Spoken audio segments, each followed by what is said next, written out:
Sí, el título del comentario de hoy es una pregunta inquietante. ¿Vuelve la censura acá?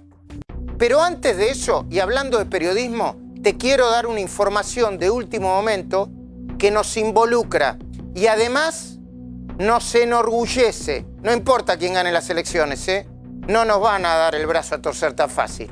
Información de último momento. Ahora, ponela en pantalla. Dale.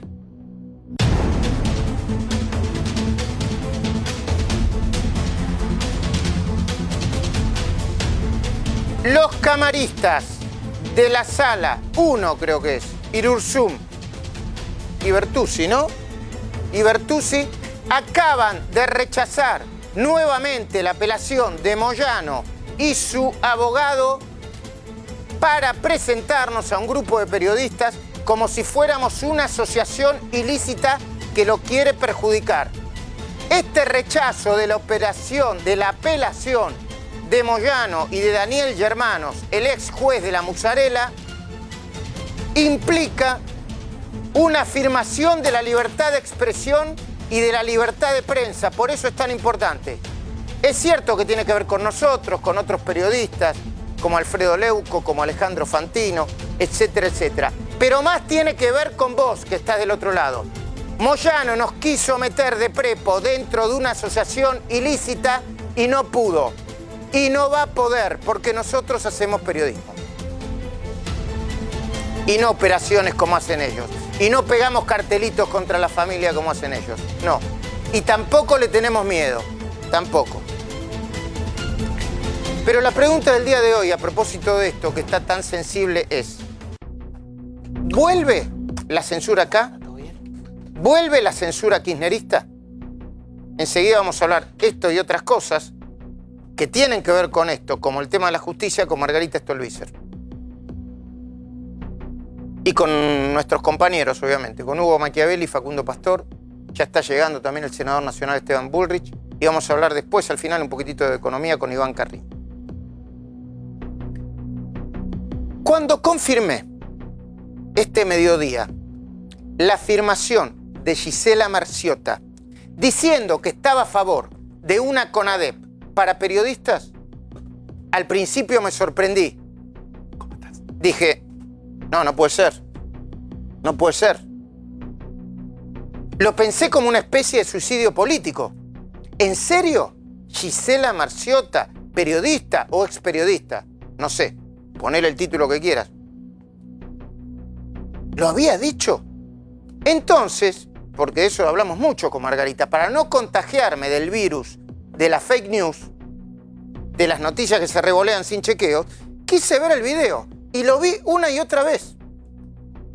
Marciota, ante un cuestionario tipo ping-pong de un programa llamado Altavoz Mujeres Haciendo Política, organizado por el colectivo Periodistas Argentinas, Marciota responde, sin ninguna duda, que sí, que está a favor de una CONADEP para investigar, esto lo digo yo, a periodistas críticos. Se lo preguntan claramente por sí o por no, y ella responde. ¿Separar Iglesia-Estado? Sí. ¿Defensoría de género en los medios? Sí. ¿Encarnaría en las villas? No, ese es un tema. No, pero es mucho más amplio, porque esto es como un poco nada. Como periodista, no, pero sí, no por ahora, tenemos más preguntas para esto.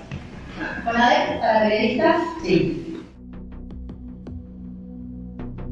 CONADEP para periodistas, sí. Después me tomé el trabajo, por el tipo de desmentida que hizo, que ahora te las voy a explicar, de ver casi toda la entrevista para ponerla en contexto. Bueno, la agarraron distraída, pensó que estaba hablando de cualquier otra cosa, pero no. Dijo, ¿CONADEP para periodistas?, le preguntó Carmela Bárbaro. Y para ratificar que ella sabía perfectamente lo que estaba respondiendo y la implicancia de lo que estaba diciendo, tomé el contexto de la entrevista, como hacemos los periodistas. Y en efecto, nadie la obligó, nadie la sacó de contexto. Estaba respondiendo tranquilamente, amigablemente incluso, no era como diría Cristina, un interrogatorio. Y como se dice en los expedientes, respondió que sí en uso de sus facultades mentales. en uso de sus facultades mentales. Bueno, mira un poquito el contexto. Míralo, por favor, dale. El Ministerio de la Mujer estaba de la equidad, de la diversidad, un poquito más amplio que de la mujer. pagar el FDI. Claro. No paga la Claro, tendré que renunciar, pero no quiero meterme en política nacional, de la ciudad. Doctor Pilar. Separar Iglesia-Estado. Sí, Defensoría de Género en los medios. sí. Encarnaría en las villas. No, ese es un tema. No, pero es mucho más amplio. Contestar esto es como un poco más. Como periodista, no, pero así, como por ahora, tenemos más preguntas para después. ¿CONADEP para periodistas? Sí. ¿UBN cada barrio? ¿O? ¿UBN? ¿CONADEP para periodistas? Sí. Bueno, viste que le preguntan, por ejemplo, ¿gendarmería en las villas? No, pero más amplio. Lo que contestaría un dirigente político que quiere explicar más. Che, no, déjame que te explique. CONADEP para periodistas, sí. Ahora quiero que pensemos juntos, porque es muy importante esto, ¿eh? A la Argentina nos vuelven a pasar cosas y nosotros estamos para avisarte, para darte, en todo caso, malas noticias. Porque yo no voy a negar las necesidades económicas, ni la crisis, ni la pobreza, ni el desempleo. Vamos a hablarnos con Esteban Bullrich, que está acá también. Senador, buenas noches, gracias por venir. Gracias, Luis. Te saludo, Margarita. Sí, gracias, gracias. Buenas noches, gracias por venir. Los estragos de la devaluación, eso está claro. Y como tampoco yo como vidrio, también sé que a los que no les alcanza la plata, quizá no les importe tanto este tipo de cuestiones que tienen que ver con la libertad, con la república y con la ética. No les estoy endilgando nada. Digo que tienen otras prioridades, está bien. Pero impulsar una CONADEP del periodismo, basta, no le demos más vuelta. Es un ataque directo a la libertad de expresión. Y el problema de la libertad de expresión no soy yo, que por ahí no te caigo simpático porque siempre tengo esta cara de dándote noticias que tienen que ver con cosas que son casi radioactivas. La primera víctima del ataque a la libertad de expresión vas a ser vos. Porque si ganan y lo hacen, no te vas a enterar de nada. Y hay otro dato gravísimo que se pone en contexto. Los periodistas que laburamos de periodistas, ponemos todos los datos en contexto. Marciota ya no está hablando como periodista, aunque lo fuera. Lo hace en su calidad de candidata a vicejefa de gobierno de la ciudad. De hecho, es más, es la primera candidata del Frente de Todos que oficialmente apoyó, después se arrepintió, de manera clara y consciente, el delirio, yo lo digo, el delirio de la CONADEP contra periodistas que ya había impulsado el comediante, gran artista, Daddy Brieva y el escritor Mempo Giardinelli. Pero dejemos de lado a Marciota, periodista y candidata, a quien en otro momento le preguntaron por Venezuela y respondió que no sabía qué pasaba. Yo me acuerdo, respondió que no sabía qué pasaba. Tomemos como una buena noticia el comunicado rectificando lo que había sostenido y diciendo que se equivocó. Te invito, hagamos este ejercicio. ¿Lo tomamos como una buena noticia? Tomémoslo como una buena noticia. Tomemos como cierta y aliviadora su nueva afirmación, que lo hizo a través de la cuenta de Twitter de Gabriela Cerruti, ¿no? Tomemos como cierta su nueva afirmación cuando dice que cometió el error de no detenerse a analizar el concepto que escondía la pregunta. Pero también permitime dudar a mí, ¿eh? Yo personalmente me permito dudar. Ahora celebremos por unos segundos el textual. Por ahí me equivoco en alguna palabra, de memoria. Para mí el único periodismo posible es el que está libre de toda persecución y censura. Muy bien. ¿Te arrepentiste o te rectificaste? Muy bien. ¿Y qué pasa con los demás? ¿Qué pasa con Daddy Brieva? Un comediante militante kirchnerista, consecuente, no dije obsecuente, dije consecuente, que aún cuando Alberto dijo yo no pienso como Daddy Brieva, él dijo yo voy a seguir diciendo lo que pienso porque pienso así. Porque Daddy la quiere impulsar en base a lo que supone que los periodistas que denunciamos la corrupción K debemos ser investigados. Voy de nuevo.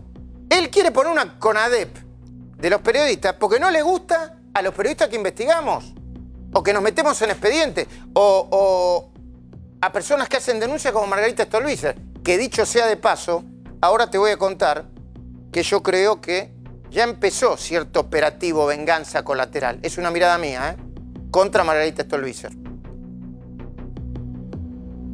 Ah, ¿no te acordás de lo que dijo Daddy? Hace un poquitito, acordate, mirá.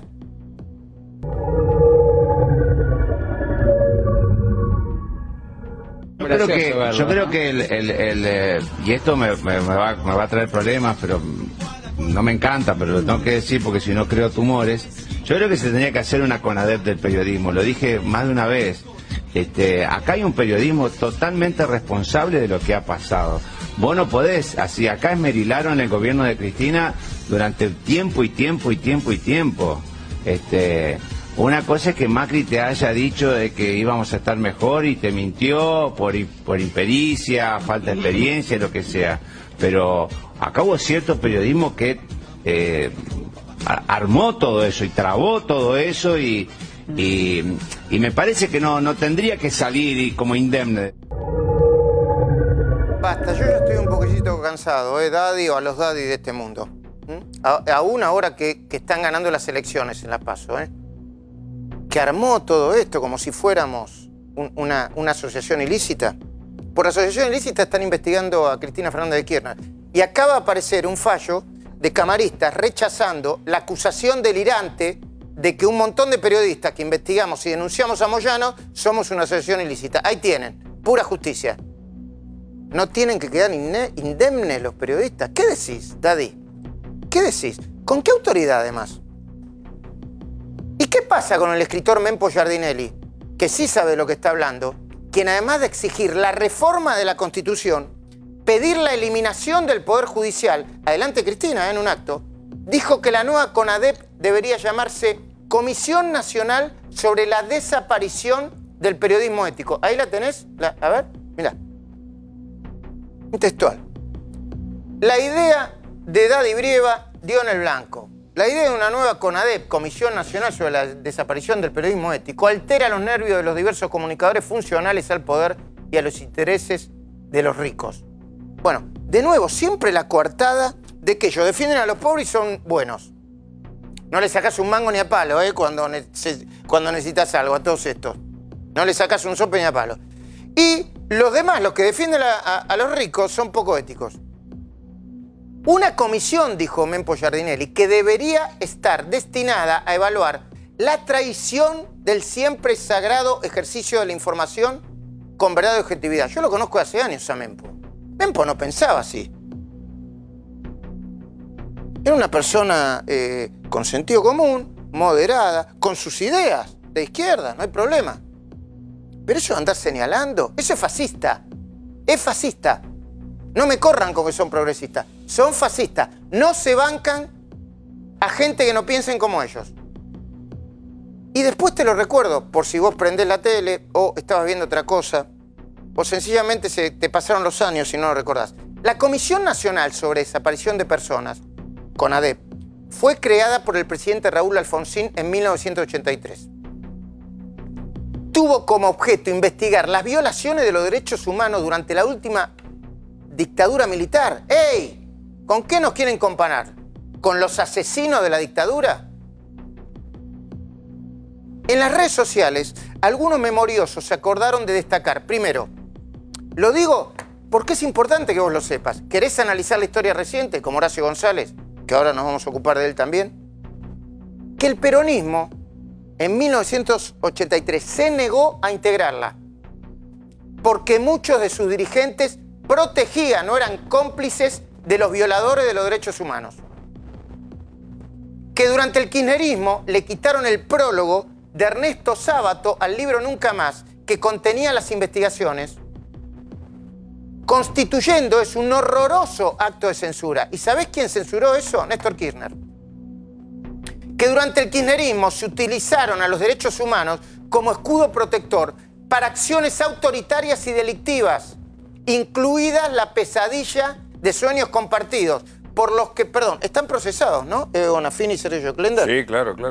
Sí, camino a juicio oral esa causa. Bueno, por eso. Una causa de corrupción donde, como en otras, los que perdían eran los pobres. Porque justamente la estafa que se hacía utilizando un organismo de derechos humanos era quedarse con la plata que se debía destinar a las viviendas sociales, ¿no? Por eso siempre hay que recordar estas cuestiones cuando se embanderan en la defensa de los pobres y de la justicia social, y la plata con la que se quedaron es la plata que iba destinada a esos grupos sociales, ¿eh? Por eso, yo cuando percibo que muchos kirchneristas sienten que ya ganaron la elección y vuelven a abrigar la fantasía de ir una vez más por todos, es relevante preguntarse, ahora, no después del 28, ahora, ¿pueden volver otra vez, puede volver la censura acá? Se lo pregunté esta tarde en la radio a Pablo Sirven, especialista en medios. Yo te pido que escuches palabra por palabra lo que dice Sirven, que viene analizando los medios desde la época de la dictadura. Escuchá.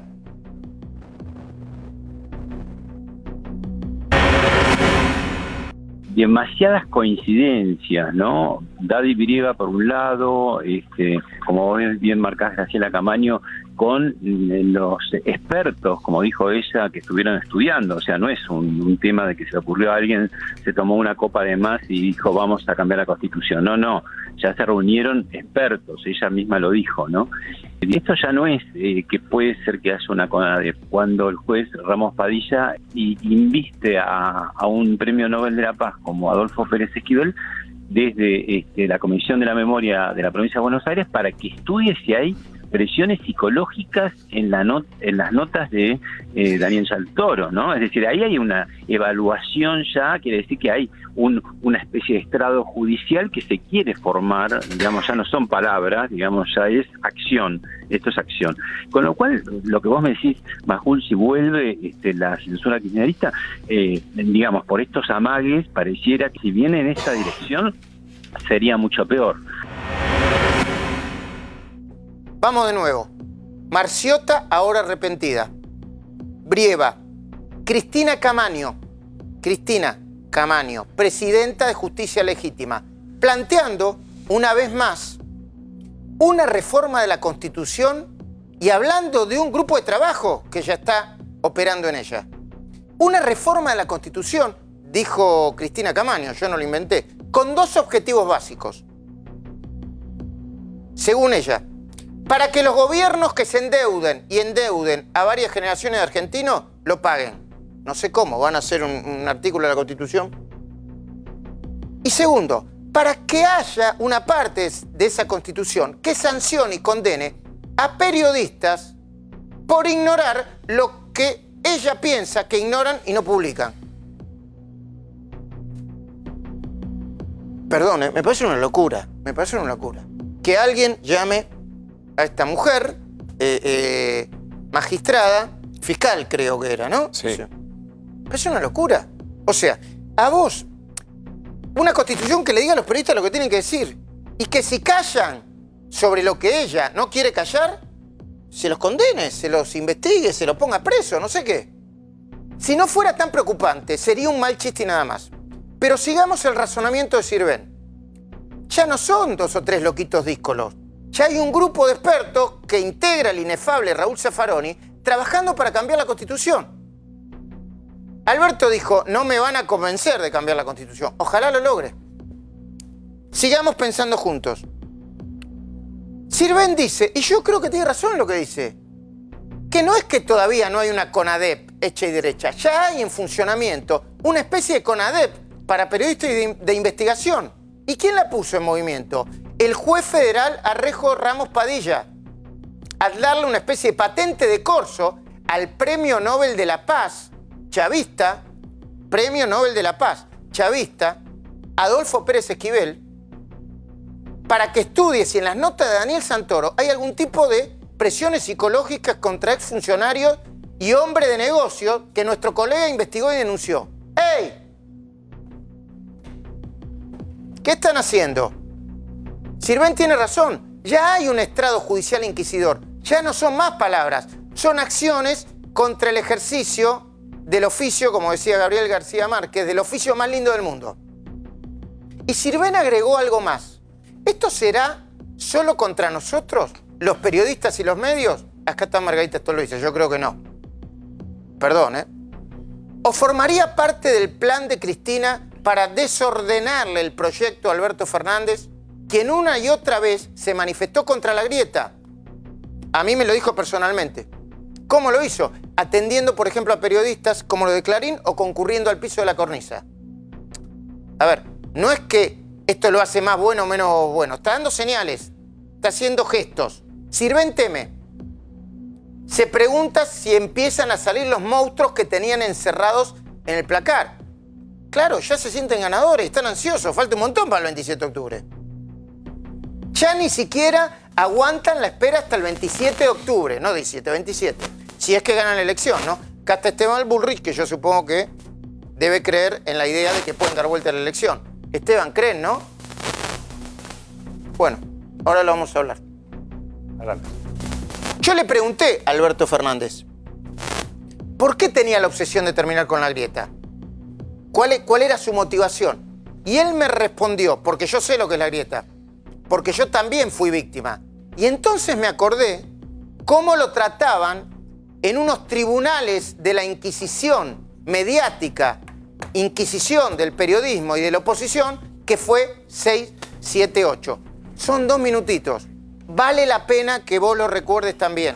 Así lo trataban a Alberto en 678 en el año 2014 o 2016. En abril de 2012. Imperdible, mirá.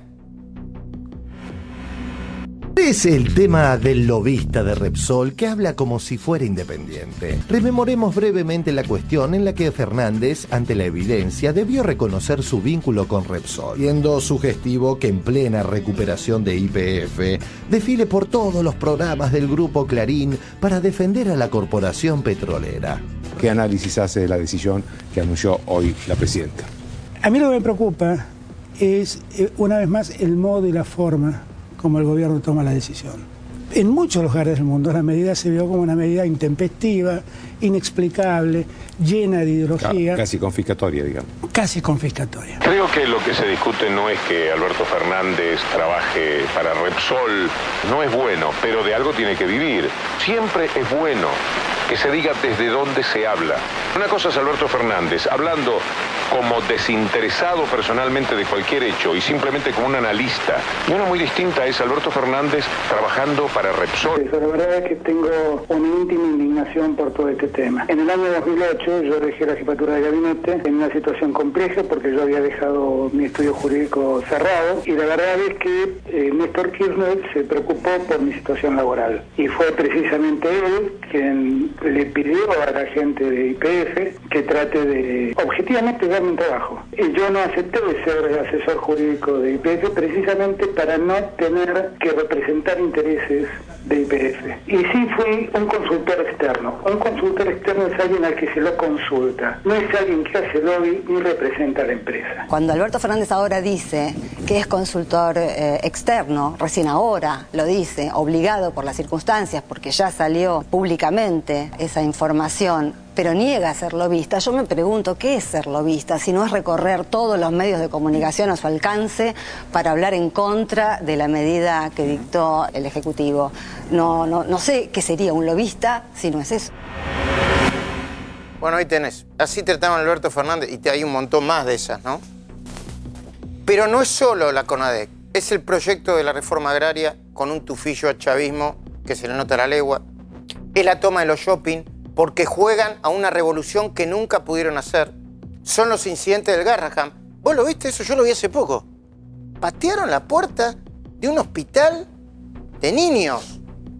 Patearon la puerta de un hospital, un grupo de sindicalistas, en reclamo de mejoras salariales. Es como que se llevan al mundo por delante. Está bien, reclamá. Probablemente estás muy abajo. Ahí está. Pero ¿cómo te llevas al mundo por delante y pateas la puerta de un hospital? ¿Con qué responsabilidad lo haces? Mirá, ahí viene. Yo lo vi hace poquito esto, no lo había visto.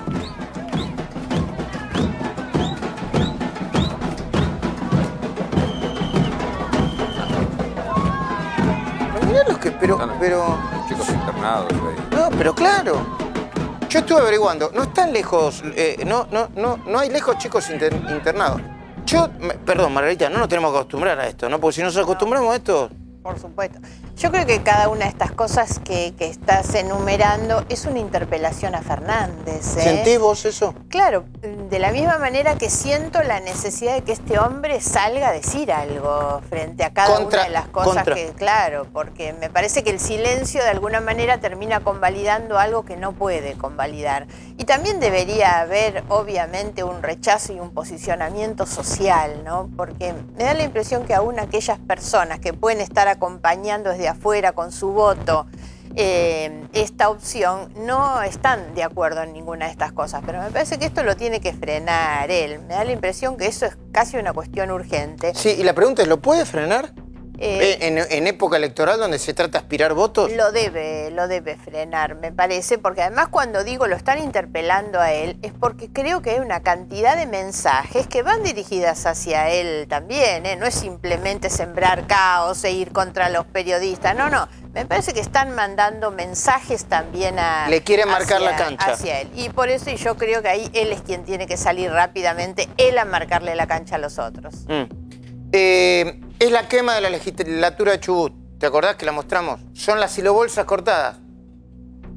Es la reivindicación de la guerrilla del ex director de la Biblioteca Nacional, Horacio González.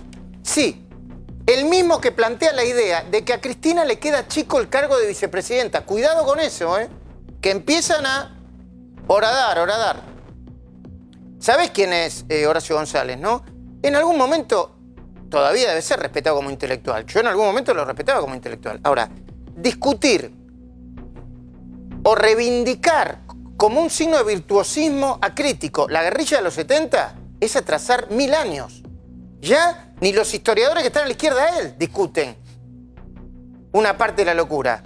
Ni que parte de la guerrilla eran chorros que hacían secuestros extorsivos, para poner un ejemplo. ¡Ey!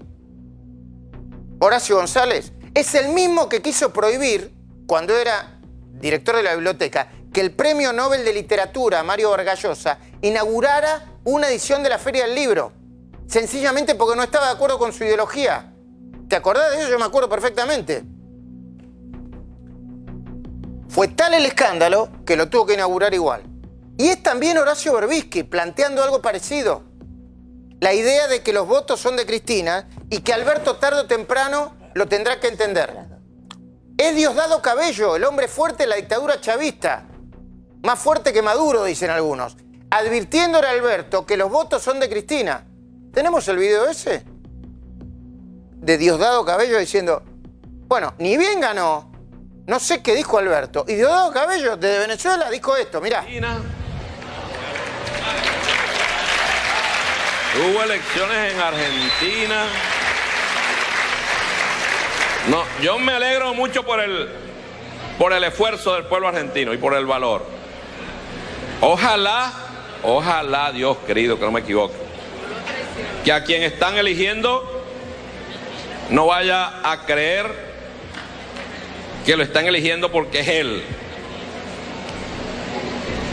Ahí hay un pueblo que le dice no al neoliberalismo, no defrauden a ese pueblo. El único que entendió eso fue Néstor Kirchner.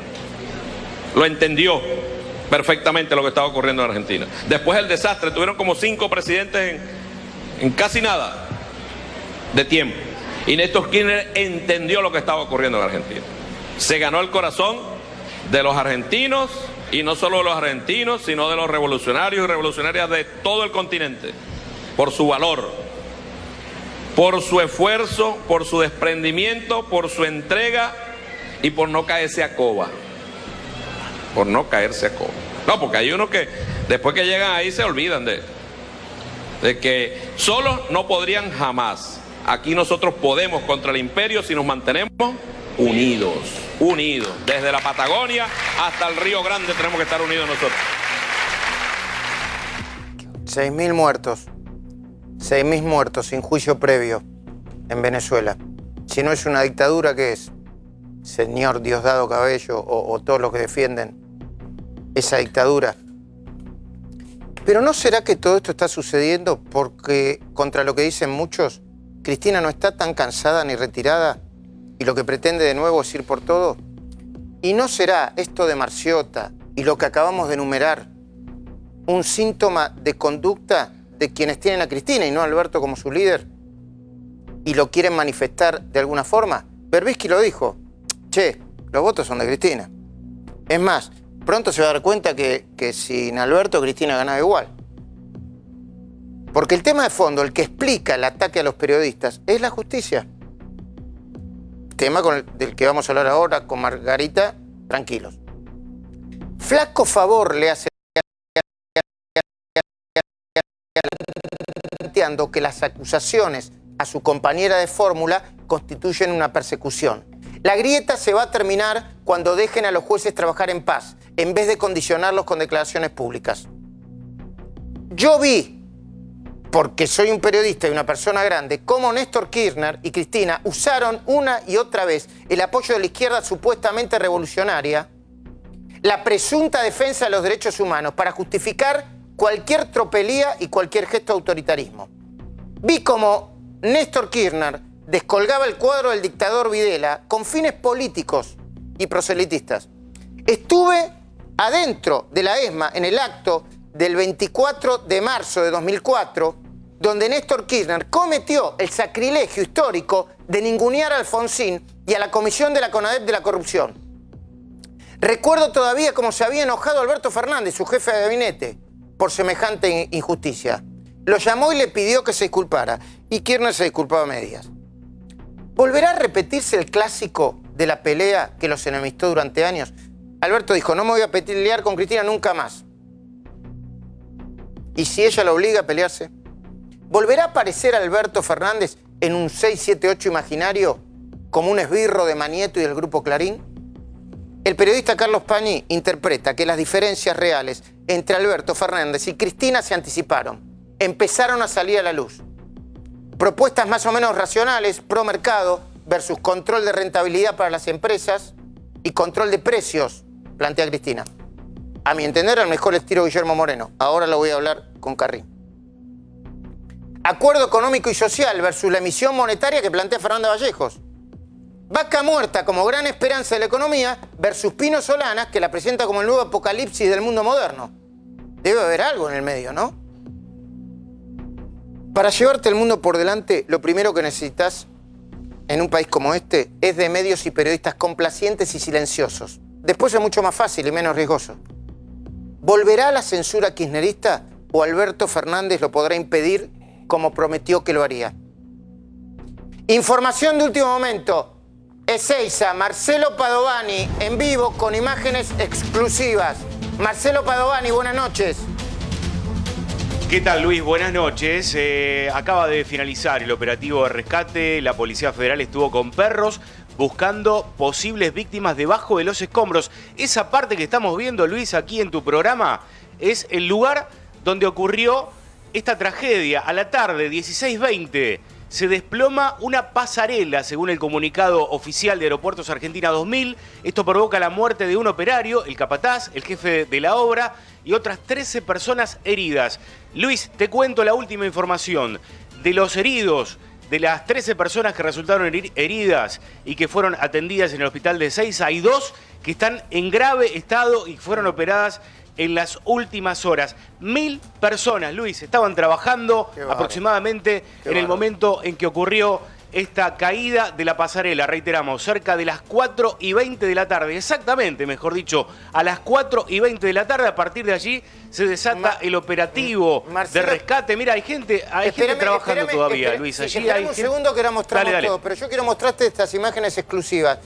Producción, díganme qué es detalladamente. Facundo sabe. Mira, Luis, a ver, vas a empezar a ver imágenes del momento en que se empieza a desplomar parte de la estructura. Sí, había mucha gente trabajando en el interior, aparentemente una propia grúa toca parte de la los estructura tubulares, la estructura tubular, sí. Y se genera estas primeras imágenes del derrumbe de las obras en Ezeiza. Recordemos que la mirada está puesta en la empresa TANE, que provoca justamente, que es la que lleva las estructuras tubulares.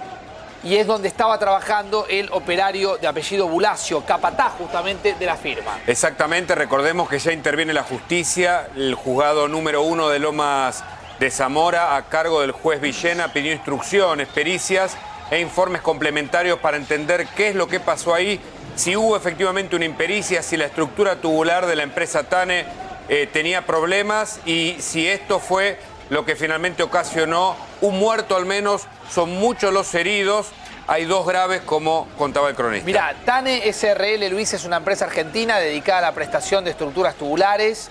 Entre los servicios ofrecen andamios, pantallas protectoras, apuntalamiento, vallado, cerramientos, corrales, puentes, rampas, plataformas, pórticos, pasarelas, tribunas y escaleras. Es la empresa que está observada, como contaba recién Hugo, y la justicia está poniendo los ojos ahí a ver qué es lo que efectivamente sucedió justamente allí en esa Esta tarde hablaba con una empleada y decía que entre los heridos no había, según ella creía, ninguno de los operarios de esta empresa.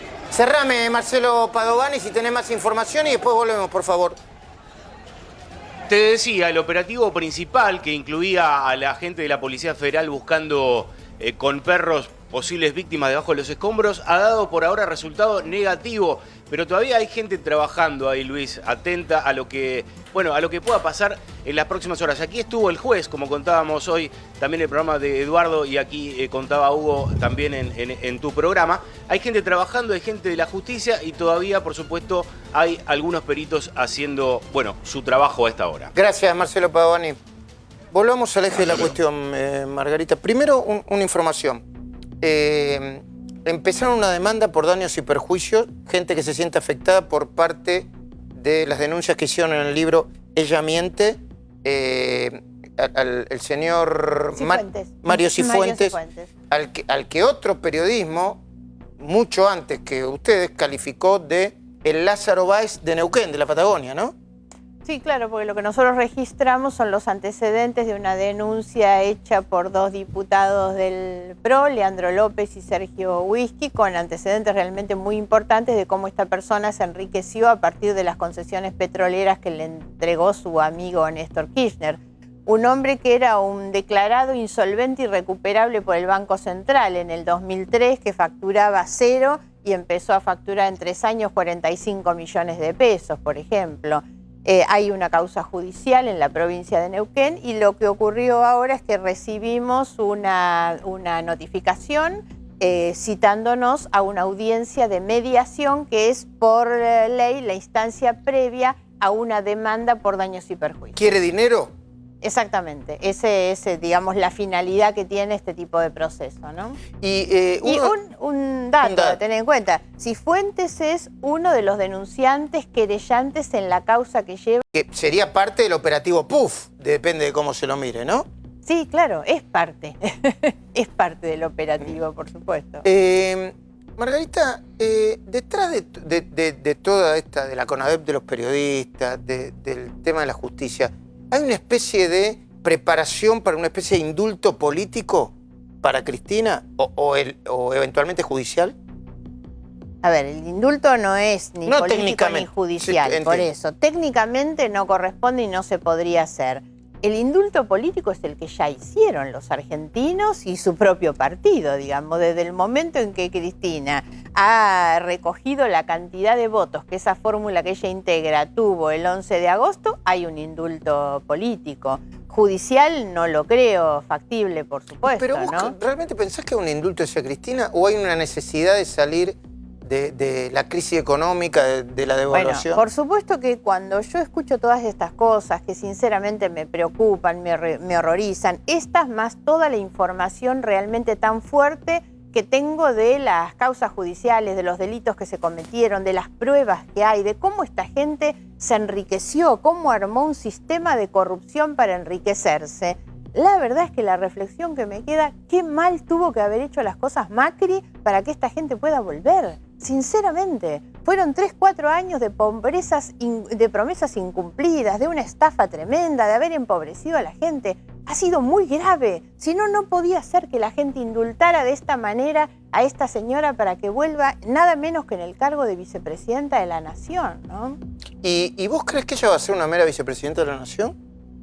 Yo creo que sí, la verdad es que acepto opiniones diferentes, pero aún siendo una mujer fuerte, obviamente, creo que ella ya decidió, y ella misma lo ha dicho, ocupó los cargos más importantes, ha hecho una fortuna enorme. Entonces yo creo sinceramente, porque además a veces no puedo quitar el sentimiento de madre que tengo y digo, está preocupada por la salud de su hija. Yo también lo creo, está genuinamente preocupada y las averiguaciones que hicimos sobre lo que le pasa a Florencia, yo te diría en los últimos meses, no es ninguna coartada, no es ninguna, está complicada. No, la única diferencia que tenemos en eso es cuál es el origen del daño que tiene Florencia, que seguramente es complicado, no es una persecución, es la madre, y ella hace pocos días dijo, me siento responsable también. Yo lo he planteado muchas veces, hay cosas que me resulta sinceramente incomprensible, que es cómo los padres terminan involucrando a los hijos en sus propios delitos, ¿no? Ella es la que le involucró directamente a Florencia, metiéndola en las sociedades, haciéndola responsable, haciéndola retirar dinero, siendo la que recibía los bienes después de que ella intenta insolventarse. Es ella la que la mete en esto, por lo tanto la madre es directamente la responsable de todos los males que hoy tiene la chica, ¿no? Y yo insisto, el Poder Judicial sigue funcionando, les guste a alguno o no les guste a alguno. Algunos más remolones, otros menos remolones. ¿Qué es lo que funciona y qué es lo que avanza? Por ejemplo, el tema de la ruta del dinero K que involucra, entre otros, a Leonardo Fariña. Contámelo, Hugo Machiavelli, dale. Exactamente, Luis. Hoy no se conoció, pero Leonardo Fariña estuvo en Comodoro Pi, volvió a declarar frente al juez Sebastián Casanelo, aportó elementos que todavía no ingresaron en el juicio oral y que forman parte de una segunda etapa, pero pueden ayudar también en una eventual sentencia de este juicio antes de fin de año. Frente al juez Casanelo aportó datos sobre la compra de un terreno en Uruguay, un famoso terreno que él dijo fue por pedido de Lázaro Báez. Esto es lo que quiere demostrar el juez Casanelo. ¿Quién le dio la plata a Fariña para la compra de ese terreno por 14 millones de dólares? Fíjate lo que dijo hoy, acompañado por su nuevo abogado Roberto Herrera, Leonardo Fariña. Además, dijo que las cuentas a través de las cuales se pagó ese dinero eran de SGI La Rosadita y que fue por orden de Lázaro Báez, que el dinero se lo dio Lázaro Báez justamente a través de una transferencia y que además Austral Construcciones fue quien pagó el hotel en Uruguay y presentó pruebas de estas cuentas y de la transferencia. Recordemos que Leonardo Fariña es imputado colaborador en la causa de la ruta del dinero K, cuya sentencia se podría esperar antes de fin de año. Muy bien. Estaba pensando recién que Esteban Bullrich le ganó a Cristina Fernández de Kirchner como candidata, ¿no? En el 2017. ¿Y cómo? Después de haberle ganado en el 2017 como candidata, ¿por qué cree que perdieron las PASO de la manera que perdieron? Yo creo que hay una combinación de factores, Luis. Uno es obviamente la unión, porque en ese momento, de hecho Margarita, por ejemplo, estaba en una fórmula alternativa con Sergio Massa, eso generó una división de factores que por ahora en parte se unieron, porque seguramente Sergio llevó parte de los votos que tuvo con Margarita hacia la opción de Cristina y creo además que eso hizo en parte que la gente dijera esto quizás es algo distinto. Yo no lo creo, coincido con algunos de los análisis que se hicieron recién, yo creo que no cambió, pero me parece que ahí hay un primer factor, claramente, y lo venimos diciendo con cada uno de nosotros, ha habido un factor que sí tiene que ver con la situación actual, económica, sobre todo de la clase media y de la situación de las pymes, que es uno de los temas que claramente quedaron pendientes en estos primeros 4 años, porque creo que todavía tenemos que trabajar mucho, porque tenemos realmente la posibilidad de revertir el resultado y de gobernar otros 4 años, y lo tenemos que hacer entendiendo algunas de estas cosas que pasaron. El faltante de apoyo a la generación de empleo en las pymes y al crecimiento de las pymes en nuestro país, y claramente creo también fortalecer todo lo que tiene que ver con la política social en cuanto a que sea transformadora, no el sostenimiento del plan social. Y ahí sí disiento en algo con Margarita, que es que en estos años se empobreció la Argentina. Yo lo que creo es que lamentablemente desde la democracia, desde la vuelta a la democracia en el 83 a la fecha, no hemos logrado romper la pobreza estructural que tiene nuestro país, pero no tengo dudas, Luis, que hemos sido uno de los gobiernos que más ha hecho por romper esa pobreza estructural. No lo lograron, pero... No, en parte empezamos el camino porque hay que... Vos podés elegir, podés usar plata para darle plata a la gente, ¿no? Y sostener, porque la pobreza se mide por ingreso, entonces darle más ingreso a la gente, o empezar a plantear soluciones estructurales. Te doy algunos ejemplos. Claramente, poner la pobreza arriba de la mesa. Nosotros en ningún momento dijimos ni vamos a decir acá hay menos pobreza que Alemania, porque eso es sacar el problema y no resolverlo. Teníamos que abrir el país al mundo. ¿Por qué? No alcanzan los 45 millones de argentinos consumiendo todo lo que puedan consumir para darle trabajo a 25 millones de argentinos. Y esa es la manera de salir de la pobreza. No nos engañemos, una ley de emergencia alimentaria no termina con la pobreza. Lo que termina con la pobreza es más trabajo y más educación. Ahora, no tengo dudas que fortalecimos el sistema educativo. Mejoramos la comprensión lectora en estos 3 años. Hicimos las obras de infraestructura para mejorar el empleo en el interior. Abrimos más de 200 mercados para justamente generar ese empleo y además... Pero no le pusieron plata en el bolsillo a muchísima gente y ese... Creo que en parte ese es uno de los problemas y claramente, y creo que es lo que se vio, y por eso estamos trabajando en ese camino. Pero me parece que es importante marcar esto. Porque, por supuesto, y lo dije públicamente y lo repito, a mí me da vergüenza ser dirigente político en un país con 30, 32, 33% de pobreza. Y me da vergüenza que no podamos construir los consensos necesarios para salir.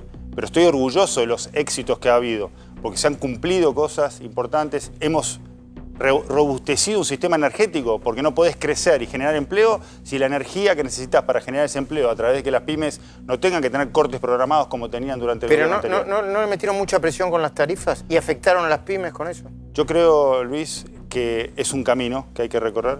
Creo que lo que le faltó a las pymes, sí, fue un pulmón financiero para poder crecer y acompañar ese crecimiento que fuera acompañado de empleo y de un mercado que le fuera consumiendo más. En eso es en donde estamos trabajando y donde tenemos que seguir trabajando, si los argentinos así lo deciden, los próximos 4 años. ¿Cuál es su mirada sobre lo que dijo hoy Marciota y el impacto que generó?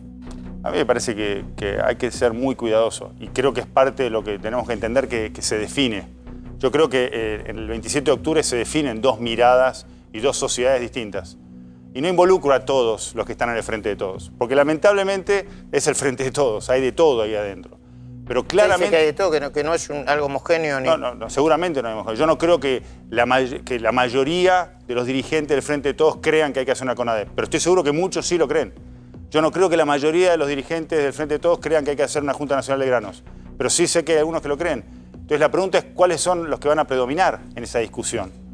Yo estoy seguro que hay muchos dirigentes que quieren coartar las libertades. Te agrego a lo que vos dijiste. Nosotros tenemos una dirigente que es funcionaria del Ministerio de Desarrollo Social en Roca, Río Negro. Sí. Bueno, Miriam Saik se llama. La fueron a apretar a la casa las organizaciones sociales para que les diera planes. No puede ser. La casa. A la casa. Le incendiaron el auto. Así que, ¿ahora fue esto? Ahora. Estoy yendo a General Roca, Río Negro, que he ido... ¿Estás seguro que digo, yo no desconfío? Hablé con Miriam Saik. Después te puedo dejar el teléfono si querés Sí, hablar por con favor, ella. por favor. Que renunciara, porque si no se iban a encargar de ella. Yo digo, acá están pasando cosas. No es que, y lo venimos planteando, no es que se ha reavivado la violencia porque sí. Está este dilema que recién también planteaba Margarita, de que hay algunas organizaciones que le están poniendo a prueba a ver hasta dónde empujan. Por eso Alberto Fernández salió a decir, salgamos de la calle. Y otros le dijeron, la calle es nuestra.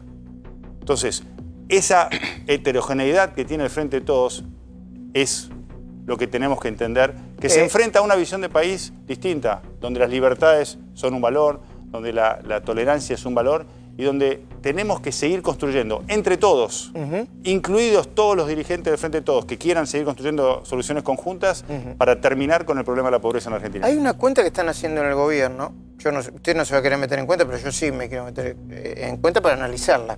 Dicen, nosotros podemos ir a la segunda vuelta. ¿Cómo? Pasando los 35 puntos y que Alberto Fernández tenga 45 puntos menos 1. ¿De dónde sale esa? Esa es la ley. No. ¿De dónde sale esa cuenta? Porque, a ver, que puedan aumentar eventualmente por mayor participación, etcétera, etcétera, puede ser aceptable. Pero ¿cómo baja el Frente de Todos los...? Sumando, si querés te lo hago muy rápido. Por favor. Yo creo que hay que sumar, primero que va a ir a votar más gente. Que ya ¿Cuánta gente? 2 millones, dicen. Normalmente es un 5% más, 6% más, así que un poquito menos, pero más o menos eso. Sumale a eso el hecho de que sabemos que hemos tenido problemas de fiscalización. No perdimos por la fiscalización, ¿está? Pero sí perdimos algunos votos por la fiscalización. Sumale a eso un tema también de voto bronca, o sea, de cosas que nos pasaron porque de algunos argentinos nos desconectamos en un momento. Y creo que eso nos lo marcaron.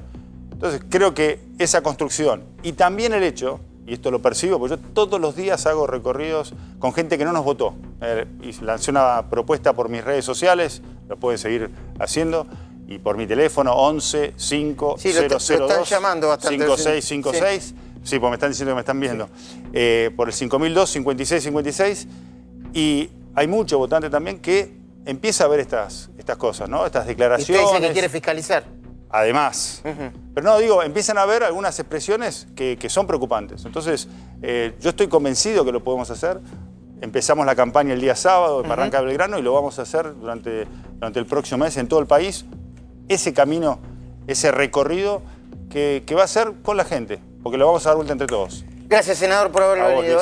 Muy bien, y va a haber novedades judiciales, si cambian los vientos en Comodoro Pi, con causas que involucran al propio presidente Mauricio Macri. ¿No es así, Facundo Pastor? Contame las últimas novedades, dale. Claro, Luis, atención, una causa que venimos siguiendo, que es la causa Correo, porque hay novedades del máximo tribunal. Recordemos que todos los martes hay acordada de la Corte, que hay novedades que se generan, que las vamos siguiendo. La Corte Suprema cuestionó, atención con esto, un recurso extraordinario. Considera que hay un recurso mal concedido por la Cámara Comercial y automáticamente, al mismo fallo que ahora vos vas a ver, está la Corte cuestionando el recurso extraordinario y está solicitando que le devuelva la causa justamente a la Cámara Comercial para que tramite justamente la causa. Ahí está el paper, Correo Argentino sobre concurso preventivo. Vas a ver la firma de todos los integrantes del máximo tribunal. Se declara el recurso mal concedido. Sí, o sea que la Corte... A ver, explícame en castellano con qué se come esto. Mirá, están diciendo, sigan investigando exactamente. A la familia de Macri. La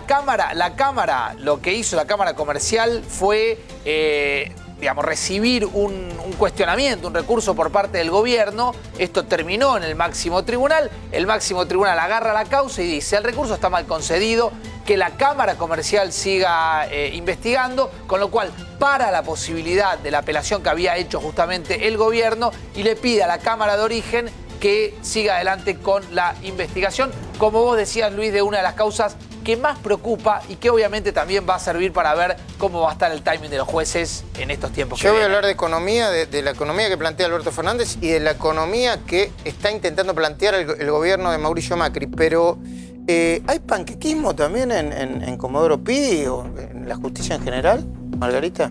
No sé si el panquequismo, siempre de todos modos hago la aclaración que no todo es igual. Pero hay quienes bailan al compás de los tiempos electorales y políticos y de la música que le ponen los que tienen poder. Esto ha sido así históricamente, desde hace mucho tiempo y me da la impresión que vuelve a ocurrir ahora.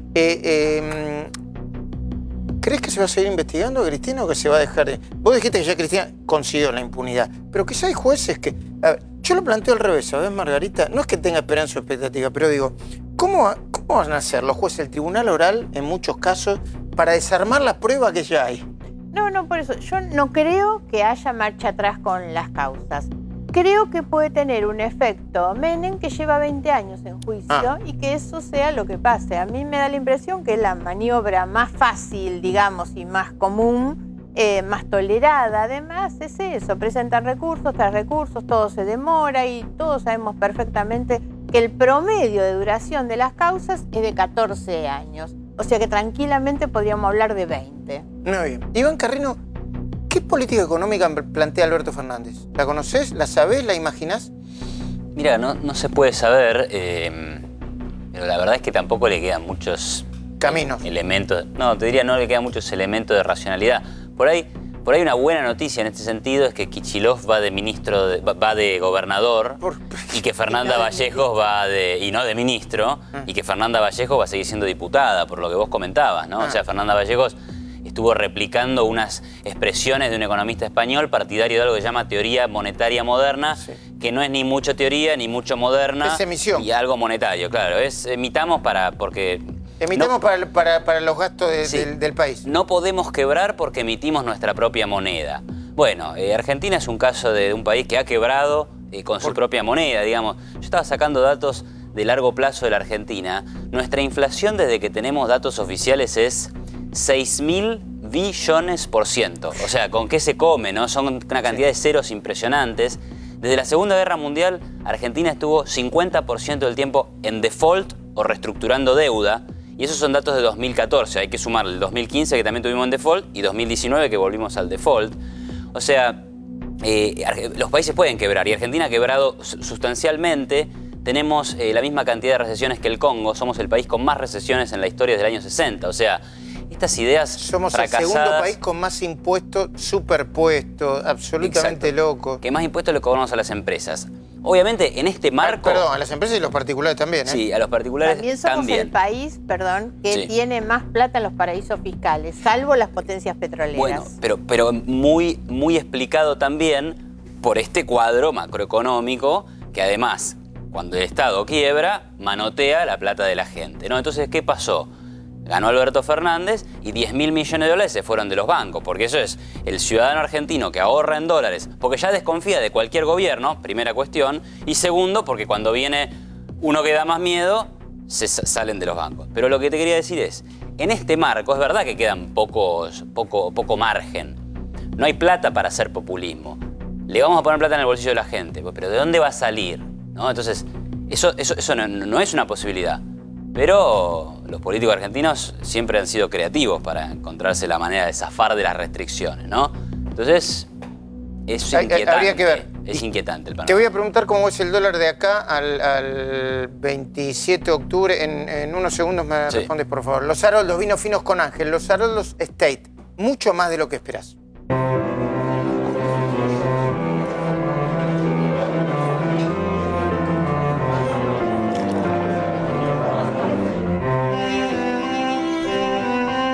Los Haroldos State, mucho más de lo que esperás. ¿Dólar? Mira, el dólar no es muy relevante ver lo que pase con el dólar oficial. La verdad que lo que tenemos que mirar ahora por ahí es la brecha entre el oficial y el blue, o entre el oficial y el contado con liquidación, que es el que utilizan por ahí los capitales más grandes. Y va a estar ligado a lo que ocurra con el riesgo país, que a su vez está ligado con las expresiones que se vayan conociendo. A ver, si Alberto dice Gisela Marciota tiene razón, bueno, y ahí va a poner un dólar más alto, ¿no? Margarita, ¿vos ves que en esta tensión, diferencia de opiniones, va a terminar ganando Alberto o va a terminar ganando el cristinismo? Yo creo que Alberto, sinceramente creo que quien tiene el poder... Quien tiene la firma tiene la... Es Alberto, lo que no quiere decir desconocer que los votos son de Cristina, que hay una cantidad de seguidores, que ella es fuerte, pero me da la impresión que el poder es el de la lapicera, ¿no? Gracias, Margarita. Gracias por Gracias, Iván. Gracias, Hugo. Con cara de cansado, Hugo. No, estoy bien. No, firme. Vos, Facundo, no. Vos que vas a estar cansado si no haces nada. Luis. Vivís en el canal, lo único, pero después no haces nada. Señoras y señores, nos vemos mañana a las 10 de la noche en vivo en 4 días. Chao.